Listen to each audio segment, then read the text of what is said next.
فاتحہ۔ لا حول ولا قوة الا باللہ العلی العظیم۔ اعوذ باللہ من الشیطان اللعین الرجیم۔ بسم اللہ الرحمن الرحیم۔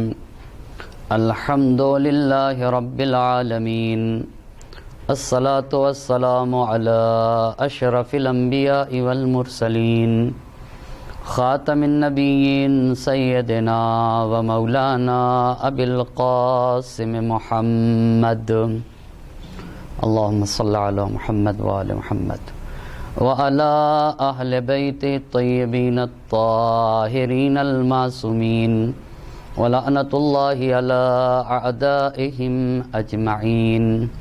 اما بعد، فقد قال مولانا حسین بن علی علیہم السلام: انی لم اخرج اشرا ولا بطرا ولا مفسدا ولا ظالما، انما خرجت لطلب الاصلاح فی امت جدی، اريد ان آمر بالمعروف وانہى عن المنکر واسیر بسیرت جدی وابی علی ابن ابی طالب۔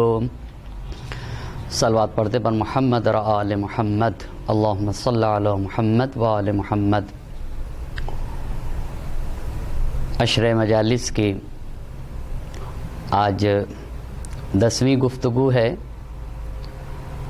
اور اس سلسلے کی آخری گفتگو ہے، لہٰذا یہیں کے اوپر بہتر اور مناسب یہ سمجھتا ہوں کہ اس عشر سجادیہ میں امت رسول اور ساتھ ساتھ جن لوگوں نے دامے سخنے درہمے کسی طرح سے بھی مدد کی ہے، ان سب کا میں تہہ دل سے شکر گزار ہوں، اور ساتھ ہی ساتھ اپنے محترم سامعین کرام کا بھی تہہ دل سے شکریہ ادا کرتا ہوں، اور اللہ کی بارگاہ میں دعا کرتا ہوں کہ اللہ ہماری اس عزاداری کو قبول فرمائے۔ اور ساتھ ہی ساتھ آج کہ ایک مجلس جو کہ جناب علی اصغر دہقانی صاحب کے دولت کدے پر ہوا کرتی تھی، اس کا مصائب اور اس مجلس کو میں ہی خطاب کرتا تھا۔ زمانہ اور حالات ایسے ہو گئے کہ اس سال حضوری طور کے اوپر اس شرف سے میں محروم رہا، لیکن اللہ نیتوں سے واقف ہے، لہٰذا آپ تمام حضرات سے گزارش ہے کہ ایک مرتبہ سورہ حمد اور 3 مرتبہ سورہ قل هو اللہ احد کی تلاوت فرما کر اس عشر سجادیہ میں، اور امت رسول کے جو لوگ بھی جس طریقے سے شریک رہے ہیں اس عشرے کو برگزار کرنے والے، اور اس کے کسی بھی طرح سے دامے سخنے درہمے مدد کی ہے، اور ساتھ ہی ساتھ سامعین، ان سب کے مرحومین کے لیے ایک مرتبہ سورہ حمد اور 3 مرتبہ سورہ قل هو اللہ احد کی تلاوت فرما کر ان کی روح پاک کو ایصال فرما دیں، بالاخص آغا رسول صاحب کے والدین اور ان کے مرحومین اور جملہ اراکین کے مرحومین کی روح کو ایصال فرما دیں۔ اللہم صل بسم اللہ الرحمن الرحیم، الحمد للہ رب العالمین، الرحمن الرحیم، مالک یوم الدین، ایاک نعبد و ایاک نستعین، اهدنا الصراط المستقیم، صراط الذین انعمت علیہم غیر المغضوب علیہم ولا الضالین۔ عشر مجالس کی آج 10ویں گفتگو ہے، اور سید الشہداء امام حسین علیہ الصلاۃ والسلام کے فقرے کو آپ کے خدمت میں پیش کرنے کا شرف حاصل کیا ہے، جس میں امام ارشاد فرما رہے ہیں، میں کسی سرکشی اور بغاوت کے لیے نہیں نکلا ہوں، ولا مفسداں ولا ظالماں، اور نہیں میں زمین پر فساد پھیلانے کے لیے نکلا ہوں، نہ ہی میں یہ چاہتا ہوں کہ کسی فرد بشر پہ ظلم و ستم ہو، انما خرجت لطلب الاصلاح فی امت جدی، میں اپنے جد حضرت محمد مصطفیٰ صلی اللہ علیہ وآلہ وسلم کی امت کی اصلاح کے لیے نکلا ہوں، اريد ان اامر بالمعروف وانہا عن المنکر، میں اچھائیوں کو عام کرنا چاہتا ہوں اور برائیوں کا خاتمہ کرنا چاہتا ہوں، واسیر بسیرت جدی و ابی، اور اپنے جد کی سیرت کو زندہ کرنا چاہتا ہوں اور اپنے والد ماجد علی مرتضیٰ صلوات اللہ وسلامہ علیہ کی سیرت کو زندہ کرنا چاہتا ہوں۔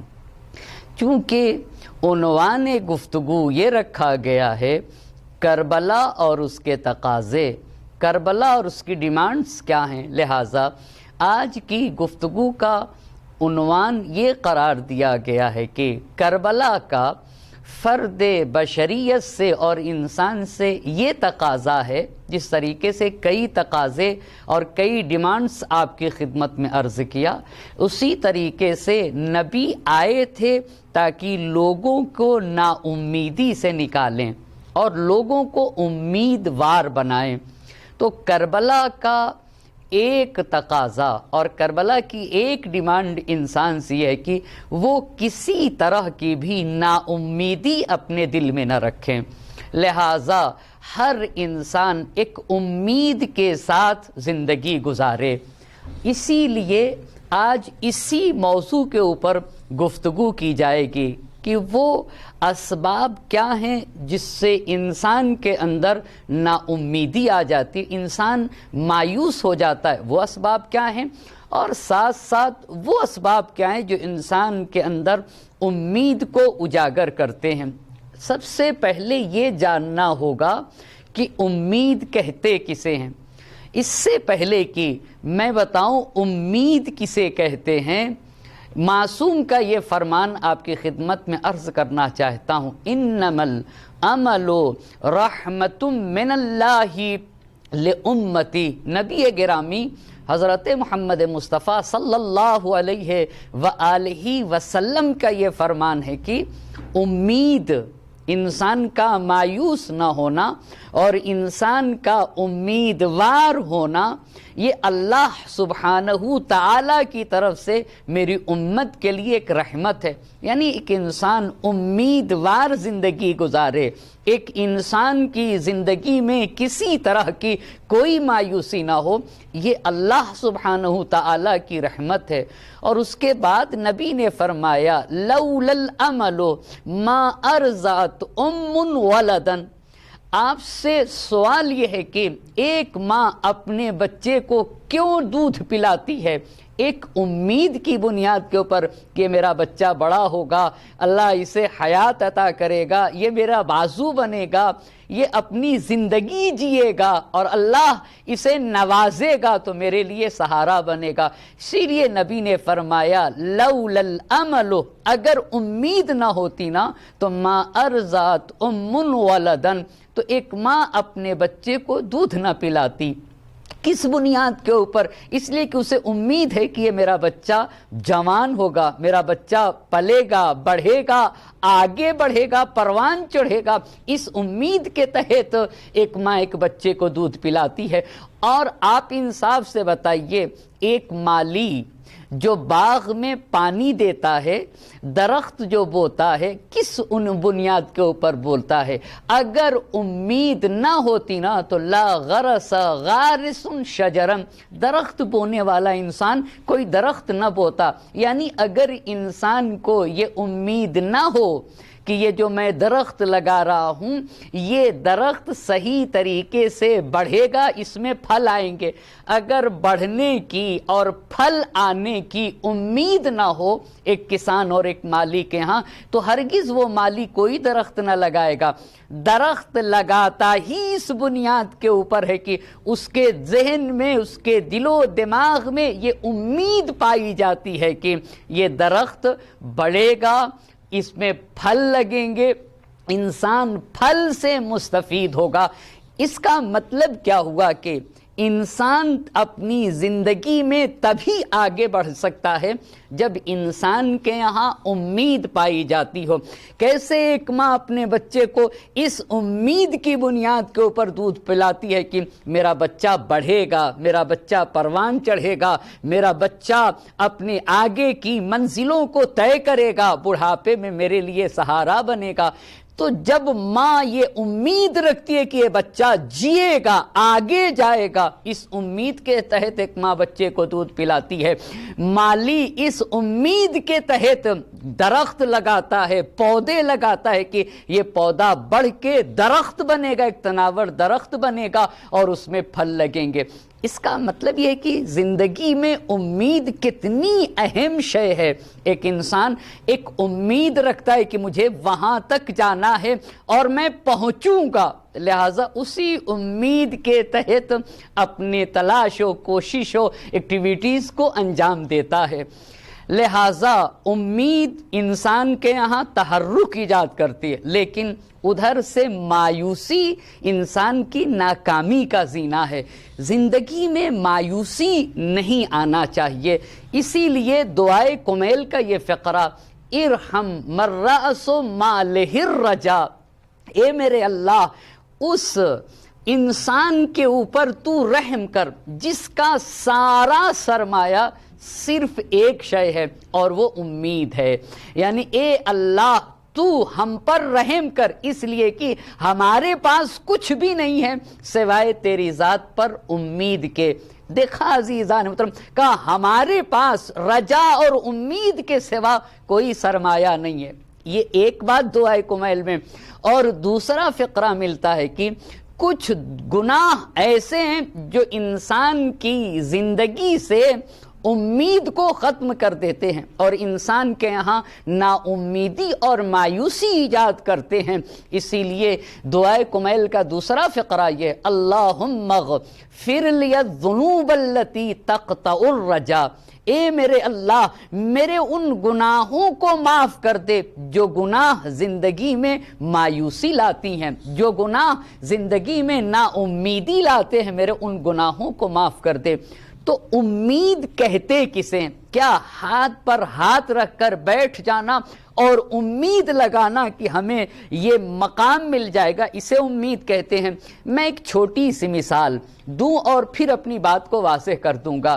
گاؤں اور دیہات کی مثال دینا چاہتا ہوں۔ مثال کے طور پر ایک کسان ہے، ایک کھیتی کرنے والا انسان ہے، اس کا ایم و ہدف یہ ہے کہ اس کے یہاں گیہوں پیدا ہو۔ تو اب اگر یہ ہدف ہے، یہ ایم ہے کہ گیہوں پیدا ہو، تو سوال یہ ہے کہ کچھ نہ کرے، ایسے ہی بیٹھ جائے تو کیا گیہوں پیدا ہو جائے گا؟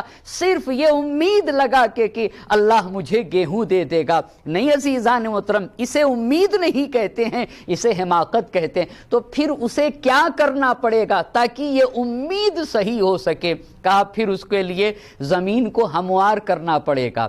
زمین جب ہموار کر لے گا تو اس ہموار زمین کے اندر اسے گیہوں کے بیج ڈالنا ہوگا اور گیہوں کا صحیح اور سالم بیج ڈالنا ہوگا۔ زمین ہموار کر چکا، زمین کے اندر گیہوں کے بیج ڈال دیے گئے اور پھر وقت کے اوپر اسے پانی بھی دینا ہوگا۔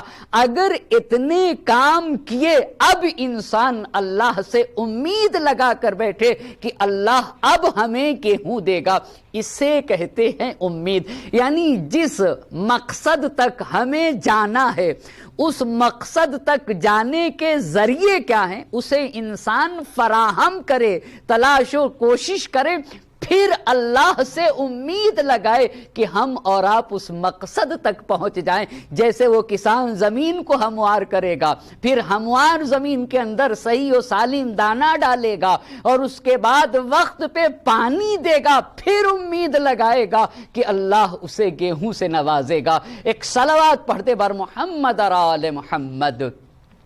اسی لیے امید اگر زندگی میں ہے نا تو کامیابیاں اس کے قدم چومیں گی. اسی لیے میرے مولا نے کہا امید بغیر عمل کے ممکن نہیں ہے. اسی لیے مولا نے اپنے فرزند امام حسن علیہ السلام کو اور بشریت کو خطاب کرتے ہوئے کہا ہے لا تکن ممن یرجو الآخرۃ بلا عمل. ان لوگوں میں سے نہ ہو جاؤ کہ جو آخرت کو تو چاہتے ہیں، یعنی آخرت کی امید رکھتے ہیں مگر عمل نہیں کرتے ہیں، جنت کی امید رکھتے ہیں مگر عمل نہیں کرتے ہیں. یاد رکھیے گا اگر انسان یہ چاہتا ہے کہ جنت میں پہنچ جائے، بہشت بری کی اگر امید رکھتا ہے نا، تو اس سے پہلے وہ عمل، وہ اسباب، وہ ذرائع، وہ وسیلے جو انسان کو جنت تک پہنچاتے ہیں اس کے اوپر عمل کرنا ہوگا. پھر انسان امید لگائے گا کہ اللہ اسے جنت سے مالا مال کرے اور اسے جنت میں جگہ عطا کر دے. ایک صلوات پڑھتے بر محمد اور آل محمد.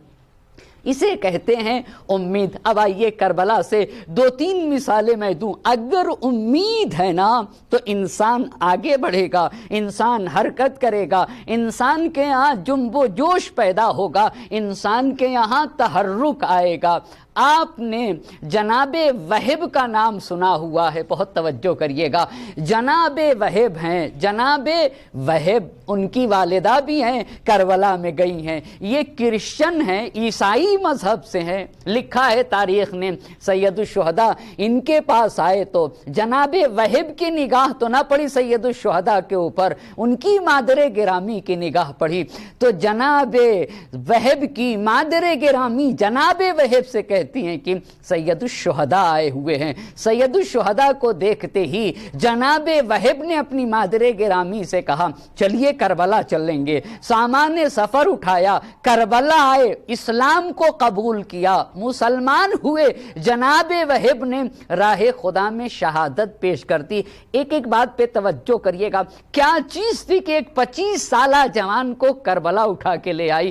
اور جب جناب وہب کی شہادت واقع ہو چکی تو جناب وہب کی مادر گرامی نے خیمے کا ستون اکھاڑ کر اور اس پہ دشمن پہ حملہ کرنا شروع کر دیا. اور ایک فقرہ آپ کی زبان پہ تھا الہی لا تقطع رجائی، اے میرے اللہ میری امید کو منقطع نہ کرنا، میری امید کو نا امیدی میں نہ بدل دینا. تو جناب وہب کی مادر گرامی کی امید کیا تھی؟ وہ یہ چاہتی تھی کہ انہیں شہادت کا اجر و ثواب ملے، اور دوسری بات ان کی امید یہ تھی کہ اللہ کے نبی کل محشر میں ان کی شفاعت کریں. تو جب یہ کہہ رہی تھی الہی لا تقطع رجائی، اے میرے اللہ میری امید کو نا امیدی میں نہ بدلنا، سید الشہداء نے یہ فقرہ سنا، اور فقرہ سنا تو میرے امام نے یہ کہا لا یقطع اللہ رجاءک، اے وہب کی مادر گرامی اللہ تمہاری امید کو منقطع نہیں کرے گا، اللہ تمہاری امید کو پورا کرے گا. یاد رکھو تمہیں شہید کا اجر بھی دیا جائے گا اور تمہیں رسول خدا حضرت محمد مصطفیٰ صلی اللہ علیہ وآلہ وسلم کی شفاعت بھی نصیب ہوگی. آخر کیا چیز تھی جو انہیں لے کر آئی؟ یہی امید تو کہ انہیں شہادت کا اجر ملے گا، فرزند رسول کے ساتھ محشور ہونے کا شرف ملے گا، نبی گرامی حضرت محمد مصطفیٰ صلی اللہ علیہ وآلہ وسلم کے سامنے سرخ روح ہونے کا شرف ملے گا. یہی ایک امید تو تھی جو انہیں کربلا لے کر آ گئی. یہ پہلا کردار آپ کی خدمت میں عرض کیا. اور دوسری چیز یہ وہ ہستیاں ہیں جس نے اب عرض کرنا چاہتا ہوں بہت کم پڑھا جاتا ہے۔ امام حسین علیہ السلام کے اصحاب میں سے 2 صحابی ایسے ہیں جس میں سے ایک کا نام ہے عبداللہ اور دوسرے کا نام ہے عبد الرحمن۔ بہت توجہ کریے گا، 2 یہ صحابی ایسے ہیں جس میں سے ایک ہیں عبداللہ اور دوسرے ہیں عبد الرحمن۔ یہ لوگ وہ تھے جو جنگ صفین میں مولائے کائنات کے ساتھ ساتھ تھے۔ یہ غور طلب بات ہے، اگر انسان غور کرے نا، انسان کے اندر امید ہو اچھی چیز کی تو کیسا انسان کی زندگی میں بدلاؤ آتا ہے۔ یہ جنگ صفین میں مولائے کائنات کی طرف تھے، لیکن جنگ صفین میں جب وہ مرحلہ آیا کہ قریب یہ تھا کہ علی علیہ السلام کی فوج امیر شام کے خیمے تک پہنچ جائے اور امیر شام کا خاتمہ ہو جائے، تو امیر شام نے یعنی معاویہ نے عمرو عاص سے پوچھا کوئی راستہ ہے بچنے کا؟ تو عمرو عاص نے کہا ہاں ایک راستہ، اور وہ راستہ یہ ہے کہ نیزے کے اوپر قرآن کو بلند کر دیا جائے۔ لہٰذا عمرو عاص نے جب نیزے کے اوپر قرآن کو بلند کیا تو یہاں کے اوپر بہت سارے لوگ دھوکہ کھا گئے۔ یاد رکھیے گا، لوگوں کو بہکانے کا ایک راستہ یہی ہے کہ دشمن دین کا لباس پہن کر آ کر دشمن کو بہکاتا ہے۔ بہت سارے لوگ جب عمرو عاص نے قرآن کو نیزے پہ بلند کیا تو لوگ کہنے لگے کہ یہ تو قرآن کو نیزے کے اوپر بلند کر رہے ہیں، ہم ان کے ساتھ کیسے لڑ سکتے ہیں؟ اس وقت یہ دونوں لوگ جو کہ مولائے کائنات کے ساتھ تھے، امیر شام معاویہ کی طرف چلے گئے، عبداللہ بھی معاویہ کی طرف چلے گئے، عبد الرحمن بھی معاویہ کی طرف چلے گئے اور اسی کی طرف رہے، یہاں تک کہ جب کربلا کے میدان میں عمر سعد کی اور عبید اللہ ابن زیاد کا لشکر کربلا میں آتا گیا تو کربلا میں بھی یہ دونوں صحابی عبداللہ بھی اور عبد الرحمن غفاری یہ دونوں کے دونوں عمر سعد کی طرف تھے۔ اور کب تک تھے؟ اس وقت تک تھے جب تک کہ سارے امام حسین علیہ السلام کے شہداء شہید ہو گئے، اصحاب شہید ہو گئے۔ جب سارے اصحاب و اعوان و انصار اور گھر والے شہید ہوئے اور صرف فرزند رسول امام حسین علیہ السلام باقی تھے اور آپ نے آواز استغاثہ بلند کیا ہے نا، فریاد غربت بلند کیا کربلا کے میدان میں، تو یہ دونوں لوگ ایک دوسرے سے یہ کہہ رہے تھے کہ یہ فرزند فاطمہ ہیں۔ یہ بتاؤ اگر ہم ان سے جنگ کر لیں گے تو ہم کس بنیاد کے اوپر ان کے جد کی شفاعت سے امید لگائیں گے؟ بہت توجہ کریے گا، کیا ان کو قتل کرنے کے بعد ان کے جد کی شفاعت کی امید کی جا سکتی ہے؟ اتنا بس کہنا تھا کہ زندگی توجہ کریے گا بدل گئی۔ ہمیں تو یہ امید ہے نا کہ کل قیامت میں اللہ کے نبی ہماری شفاعت کریں گے، اگر ہم ان کو قتل کر دیں گے تو ہم کیسے یہ امید رکھ سکتے ہیں؟ یہ کہنا تھا کہ دونوں لوگ سید الشہداء کی خدمت میں آئے اور آپ کے اوپر اپنی جان کو قربان کر دیا۔ یہ تاریخ کربلا سے دوسری مثال۔ پس پہلی مثال جناب وہب اور ان کی مادر گرامی کی، دوسری مثال جناب عبداللہ اور جناب عبد الرحمن کی، اور تیسری مثال بھی آپ کی خدمت میں عرض کرتا چلوں۔ یہ بھی جاننے کی بات ہے، اہم بات ہے، تاریخ کربلا میں امام حسین علیہ السلام کے اصحاب میں سے 2 صحابی ایسے ہیں جنہوں نے اپنی جان امام حسین علیہ السلام کی شہادت کے بعد دی ہے، یعنی جو سید الشہداء کی شہادت کے بعد شہید ہوئے ہیں۔ ان میں سے ایک صحابی کا نام ہے حفحاف ابن محند۔ ایک مرتبہ پھر اس جملے کو عرض کرنا چاہوں گا، امام علی مقام کے کربلا میں 2 صحابی ایسے ہیں جو سید الشہداء کے شہید ہو جانے کے بعد کربلا میں شہید ہوئے، جس میں سے پہلے صحابی کا نام ہے حفحاف ابن محند اور دوسرے صحابی کا نام ہے سوید۔ یہ 2 لوگ آئے تھے۔ اچھا، تو حفحاف ابن حفحاف ابن محند کا کیا کردار رہا ہے؟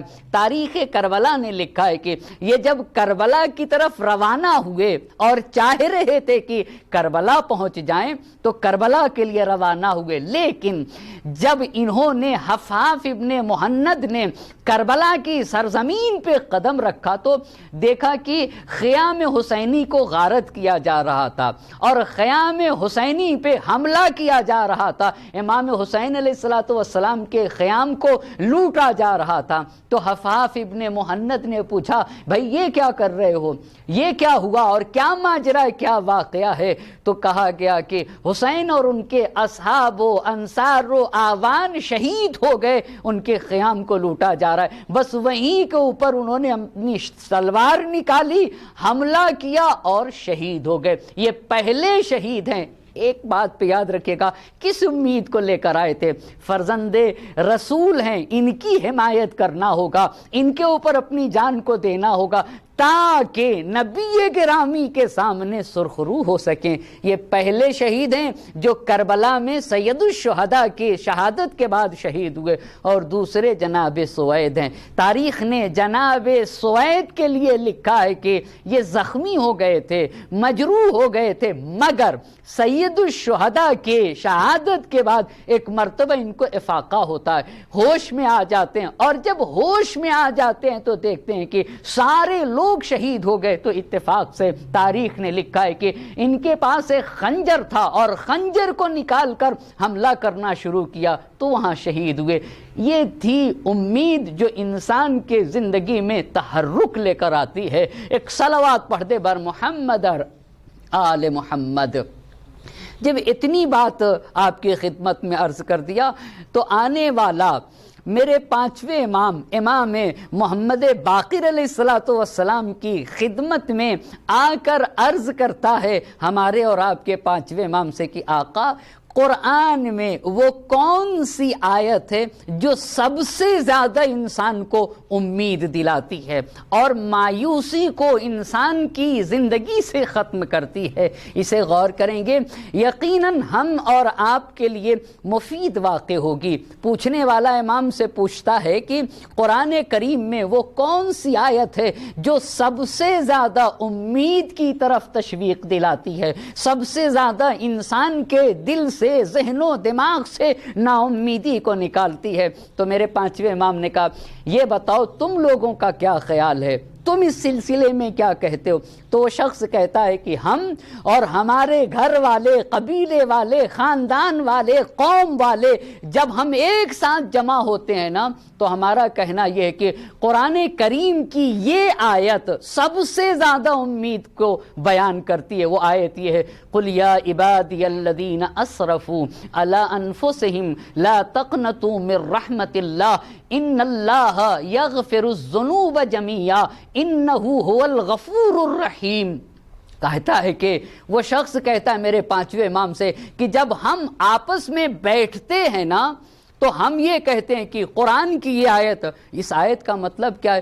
قرآن کی یہ آیت کہتی ہے کہ پوری بشریت کو خطاب کر کے کہہ رہی ہے اے میرے نبی قل، اے میرے نبی کہہ دیجئے میرے بندوں سے قل یا عبادی الذین اسرفوا علی انفسہم، وہ لوگ جنہوں نے اپنے اوپر زیادتی کی ہے، اپنے اوپر زیادتی کی ہے۔ اس کا کیا مطلب ہے؟ یعنی جنہوں نے زندگی میں گناہ کیے ہیں۔ انسان خاطی ہے، انسان کبھی غفلت میں پڑ جاتا ہے، انسان نہ جانے کبھی کسی کے بہکاوے میں آ کر شہوات کا مغلوب ہو کر گناہ کر بیٹھتا ہے۔ قل یا عبادی الذین اسرفوا علی انفسہم، جن لوگوں نے اپنے اوپر زیادتی کی ہے، یعنی گناہ کیا ہے، اللہ کی معصیت کی ہے، اللہ کی نافرمانی کی ہے، میرے نبی ان سے کہہ دیجئے لا تقنطوا من رحمت اللہ، دیکھو تمہارے پلٹنے کا وقت ہے، جب تک زندہ ہو پلٹ سکتے ہو، لا تقنطوا من رحمت اللہ، اللہ کی رحمت سے مایوس نہ ہونا۔ اس کے بعد کا فقرہ سنیے گا ان اللہ یغفر الذنوب جميعا، اللہ تمہارے سارے گناہوں کو معاف کر دے گا۔ پھر شرط کیا کیا ہے؟ شرط یہ ہے کہ سچے دل سے پشیمان ہو جاؤ، شرمندہ ہو کر بارگاہ رب العزت میں آ کر توبہ استغفار کرو تو ان اللہ یغفر الذنوب جمیعا، اللہ تمہارے سارے گناہوں کو معاف کر دے گا، انہ هو الغفور الرحیم، اس لیے کہ اللہ ہی معاف بھی کرنے والا ہے اور اللہ ہی رحم کرنے والا ہے۔ اس شخص نے کہا کہ یہ آیت سب سے زیادہ انسان کو امید دلاتی ہے کہ اگر انسان گناہ کے بھنور میں بھی پھنس جائے نا، تب بھی اگر اس آیت کو دیکھ لے تو یہ آیت اسے امید دلاتی ہے کہ تمہارے پاس ابھی نجات کا ذریعہ ہے، اور وہ ذریعہ نجات یہ ہے کہ اللہ کی بارگاہ میں توبہ کرو۔ تو امام نے کہا کہ مگر سب سے زیادہ جو انسان کو امیدوار کرتی ہے نا، وہ قرآن کریم کی آیت ہے وَلَسَوْفَ يُعْطِيكَ رَبُّكَ فَتَرْضَىٰ۔ توجہ کریے گا، یہ میرے نبی حضرت محمد مصطفیٰ صلی اللہ علیہ وآلہ وسلم کے بارے میں ہے۔ اے میرے نبی، ہم آپ کو قیامت میں اتنا دیں گے کہ آپ راضی ہو جائیں۔ اس کی جو تفسیر علماء نے کی اور پانچویں امام نے کی، اے میرے نبی آپ شفاعت کرتے جائیے، آپ کی شفاعت کو ہم قبول کرتے جائیں گے۔ اسی لیے روایت میں کہ اللہ کے نبی اللہ سے شفاعت کریں گے اپنی امت کے، اور اللہ قبول کرتا جائے گا۔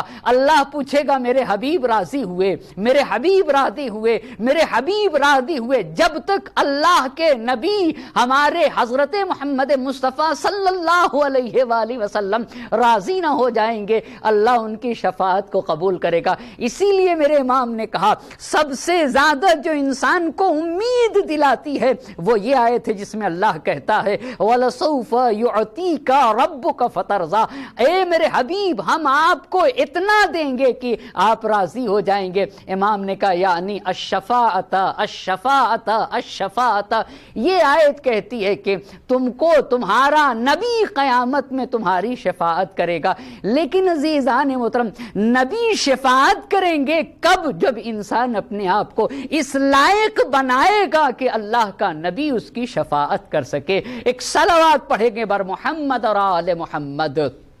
یعنی اپنی کوشش کرتا رہا، گناہوں سے بچتا رہا، واجبات کو انجام دیتا رہا، کچھ کمیاں رہ گئی ہیں تو اللہ کے نبی اسے شفاعت کر لیں گے۔ میں ایک مختصر سی مثال دوں۔ مثال کے طور پر ایک پہاڑ کی چوٹی ہے اور پہاڑ کی چوٹی کے اوپر ایک انسان بیٹھا ہوا ہے، اور کچھ لوگ پہاڑ سے چڑھ رہے ہیں اور اس پہاڑ کی چوٹی پہ جانا چاہتے ہیں۔ اس میں بھی کئی طرح کے لوگ ہوتے ہیں، کچھ لوگ بالکل نیچے رہ جاتے، کچھ لوگ آدھے ہی پہ رک جاتے، اور کچھ لوگ اتنی اوپر جاتے ہیں نا کہ اگر اس چوٹی کے موجود انسان اپنا ہاتھ بڑھا دینا تو ان کے ہاتھ میں اپنا ہاتھ دے سکتا ہے۔ اسے کہتے ہیں کہ انسان نے جہاں تک کوشش کی تھی کوشش کر لیا، کچھ کمیاں رہ گئی ہیں، بس وہ انسان ہاتھ بڑھا کر اس کا ہاتھ پکڑ کے اسے نجات دے دے گا۔ ایک صلوات پڑھ دے بر محمد اور آل محمد۔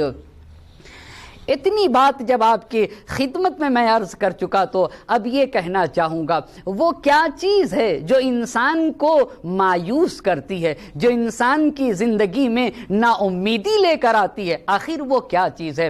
چند باتیں آپ کی خدمت میں عرض کرنا چاہوں گا جو انسان کے یہاں نا امیدی کو پیدا کرتی ہیں۔ پہلی چیز ناکامی ہے۔ ناکامی کی مثال میں آپ کی خدمت میں ایسے عرض کروں، مثال کے طور پر ایک لڑکا ہے اور وہ یہ چاہتا تھا کہ فلاں لڑکی سے میری شادی ہو جائے، مگر کسی وجہ سے وہ اپنے اس مقصد میں کامیاب نہ ہو سکا اور اس سے شادی نہ ہوئی، تو کبھی کبھی اس وعد کے بنیاد پر کہ کیوں میری اس لڑکی سے شادی نہیں ہوئی، انسان نا امید ہو جاتا ہے، زندگی سے نا امید ہو جاتا ہے۔ یعنی وہ لڑکی نہیں ملی تو گویا اب زندگی میرے لیے تاریک ہے، زندگی میرے لیے ڈارک ہے، مایوس ہو کر بیٹھ جاتا ہے۔ یہ ایک مثال آپ کی خدمت میں دی۔ ایسے ہی لڑکی